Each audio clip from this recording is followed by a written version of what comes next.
সবাইকে জানাই happy new year. সবাইয়ের দিনটা ভালো কাটুক আর সবাই ভালো থাকবেন। তো আজকে বছরের প্রথম দিন, তার জন্য আজকে দেশি মুরগির মাংস নিয়ে এসেছি। তো দেশি মুরগির মাংসটা আজকে আলু দিয়ে হালকা করে ঝোল করব। তো খেতে দারুণ লাগবে। দেশি মুরগির মাংসের ঝোল খুব ভালো লাগে খেতে, আর বিশেষ করে একটু আলু দিয়ে তো আরও ভালো লাগে। তো তার জন্য আমি রান্নাটা চাপিয়ে দিয়েছি। তেলটা গরম হয়ে গেছে, তাতে বেরেস্তা করে কাঁচা লঙ্কা দিচ্ছি, অল্প লঙ্কা গুঁড়ো দেবো। আর তারপরে জিরে ধনে হলুদ গুঁড়ো দিয়ে ভালো করে মশলাটাকে কষিয়ে নিয়ে তারপরে জল দিয়ে ওটা ফুটে গেলে দেশি মুরগির মাংসটা আমি দিয়ে দেবো। আমার এই ব্লগটা যদি ভালো লাগে আমার চ্যানেলটাকে সাবস্ক্রাইব করবেন, লাইক করবেন, শেয়ার করবেন আর কমেন্ট করে জানাবেন কেমন হয়েছে।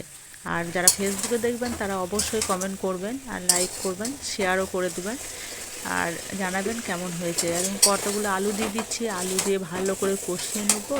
তারপরে জল দিয়ে হালকা করে ঢাকা দিয়ে বসিয়ে রাখবো, হালকা সেদ্ধ হয়ে গেলে তারপরে মাখা মাখা হয়ে গেলেই হয়ে যাবে। দেখুন ঝোলটা ফুটছে। আর দেশি মুরগির মাংসের ঝোল আর সাদা ভাত, ওহ দারুণ লাগবে খেতে। আপনারা সবাই ভালো থাকুন, আপনাদের দিনটা খুব ভালো কাটুক। আল্লাহ হাফেজ।